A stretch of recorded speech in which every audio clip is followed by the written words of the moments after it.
O crack é uma epidemia que tem trazido transtorno para toda a sociedade e tem acabado com as famílias. O crack é um problema seríssimo. E o que a gente quer saber hoje é da sociedade. O que a sociedade pensa que deve ser feito para a melhora desse problema?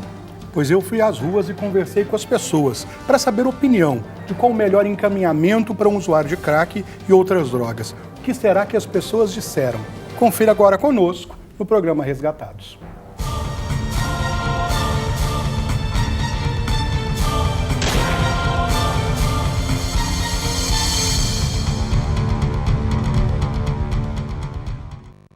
Seja bem-vindo a mais um programa Resgatados, esse programa que está levando transformação a você e transformação para a sociedade. O programa de hoje nós vamos dizer sociedade e crack. Um problema complexo e um debate urgente. Para falar sobre esse assunto, nós trouxemos aqui o Dr. Jorge Tobias, que é responsável pelas ações de combate e repreensão ao tráfico ilícito de entorpecentes e também é promotor de justiça. Seja bem-vindo, Dr. Jorge. Muito obrigado. Nós vamos chamar a nossa matéria e daqui a pouco a gente volta então para discutir esse assunto tão complexo. Praça 7, no centro de Belo Horizonte. Nossa missão é conversar com as pessoas sobre o que elas pensam do usuário de crack e outras drogas. Saber a opinião. É um problema de polícia? É um problema de saúde? É um problema de prisão? Vamos ver como as pessoas reagem às nossas perguntas. Isso eu acho que é um problema mais da sociedade, né, que vem se arrastando há muitos anos. Tanto a questão de educação, mas agora a questão da abordagem aí, ela está fazendo um serviço dela, né? O usuário de droga é uma pessoa doente. Então ele não pode, na realidade, ele não responde pelos os delitos que ele comete, certo? Então eu acho que a justiça tem que encarar isso de outra forma, não condenar, não colocar nenhum usuário em cadeias. Tem que arrumar para eles clínica, para poder ser internados. Certo? Com ordem judicial. Você acha que o usuário de drogas, o usuário de crack, é um problema de polícia? Sim, em partes, porque ele se definha, vai acabando com a vida dele a si mesmo, acaba prejudicando as pessoas por perto, causando medo, pânico, assim, etc. Então você acha que ele também deve ser levado à prisão?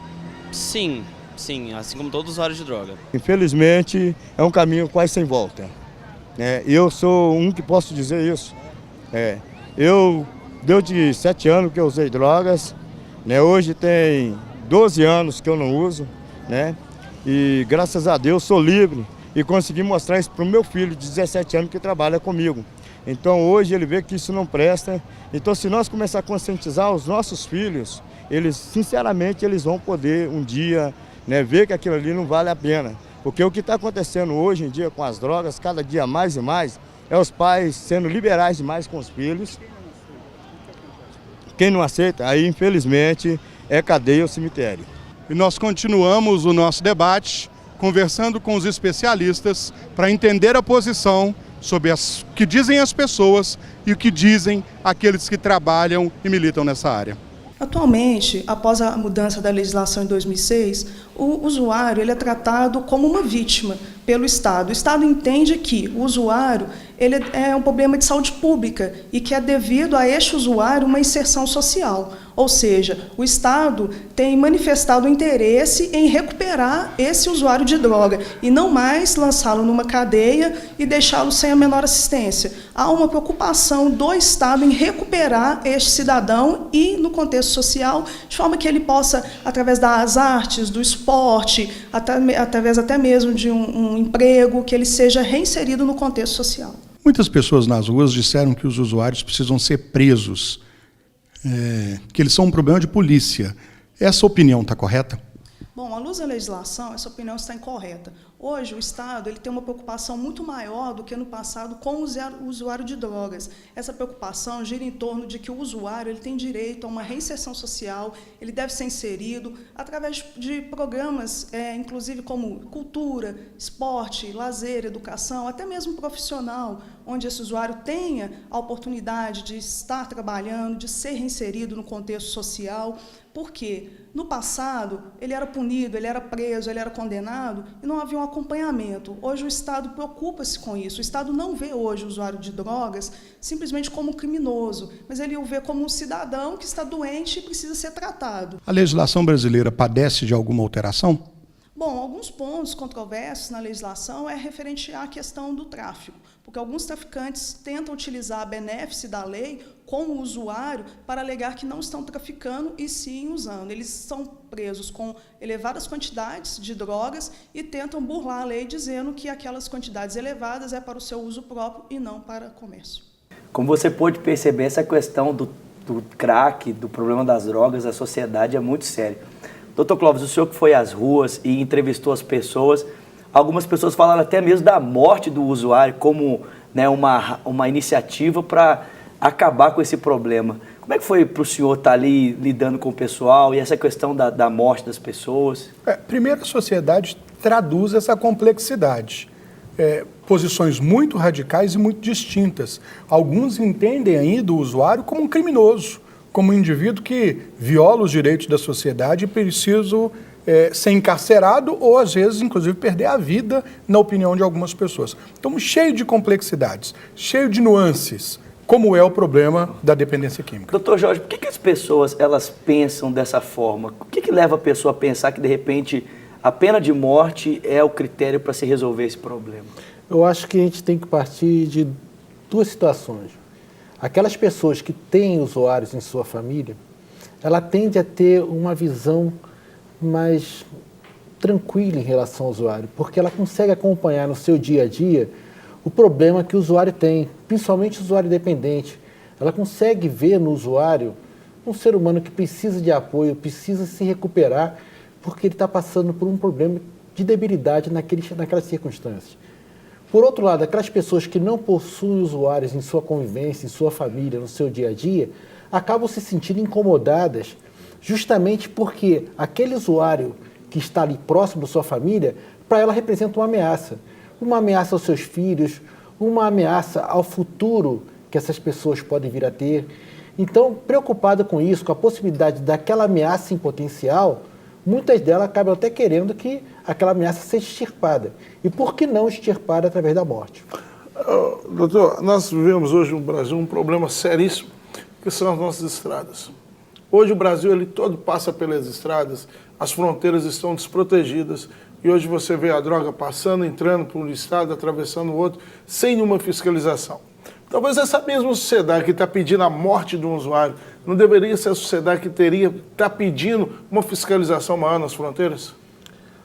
A fiscalização maior das fronteiras é uma realidade, é uma necessidade que existe no país. Só que nós temos que parar para analisar também o tamanho do Brasil. Veja a fronteira seca que o Brasil tem, que é enorme. A própria fronteira, pelo próprio mar, a entrada pelo mar, a possibilidade de barcos adentrarem ao nosso país, trazendo drogas, trazendo contrabando ou qualquer outro tipo de produto ilícito. Tudo isso faz com que a gente pare para pensar que é praticamente inviável se fiscalizar ao ponto de impedir que esse determinado produto entre. Países que possuem condição econômica muito maior do que o Brasil e também possuem fronteiras desse tamanho, como é o caso dos Estados Unidos, não conseguiram, apesar de um investimento fortíssimo, fazer com que a droga não entre dentro das fronteiras dele também. Então isso é uma falácia. As pessoas não vão conseguir fazer com que a droga não chegue até o país. Eu acho que o que está faltando agora é não só esse investimento em termos de repressão, que é um investimento que deve ser feito. Nós temos que combater o tráfico de drogas, sem dúvida alguma, o traficante, expoliando inclusive os bens do traficante, para que essa atividade não se torne tão lucrativa, mas também temos que trabalhar na prevenção e temos também que começar a trabalhar de forma mais séria com a recuperação dos usuários dependentes. Doutor Tobias, mas voltando a essa questão da pena de morte, né, da necessidade, da sensação das pessoas de entender esse usuário como um criminoso, isso não é um discurso de lugar comum? Tem algum dado estatístico, algum país no mundo, alguma experiência em que os usuários são reconhecidamente levados à morte em razão do consumo? Nós temos a história registra o que ocorreu na China, né, durante o governo de Mao Tse-tung. Boa parte da população de usuários foi exterminada. Naquela época eram usuários de ópio. E foi a forma que ele tentou encontrar de fazer com que aquele número de usuários diminuísse. Realmente diminuiu. Só que se hoje nós formos analisar a sociedade de novo, isso é como se fosse enxugar gelo. Você mata os usuários hoje, você não sabe se amanhã eles retornarão. Então, a morte não é uma solução. Eu acho que a solução vem com a educação, vem com um trabalho de prevenção para nós conseguirmos chegar a algum lugar. A abordagem policial, ela segue os parâmetros da lei ou muitas vezes a polícia acaba agindo com violência em relação ao usuário? A polícia não age com violência, eu não gosto de usar a expressão a polícia age com violência, porque a polícia são muitos. São milhares e milhares de trabalhadores que saem todos os dias de suas casas, muitos pais de famílias que vão trabalhar. E como todo profissional, sempre existe no meio deles o bom profissional, aquele que efetivamente trabalha bem, que consegue exercer o seu trabalho com determinada proporcionalidade, e esse é o bom policial, mas também existe aquele mau policial, ou muitas vezes o bom profissional não está num dia bom, e ele acaba às vezes extrapolando um pouco do seu poder. E isso é uma coisa que nós temos que encarar com tranquilidade. Nós não podemos culpar a polícia em si. Eu não gosto de usar essa expressão, a polícia, porque eu acho que a polícia é só o palco para que os policiais, que são os artistas, possam brilhar.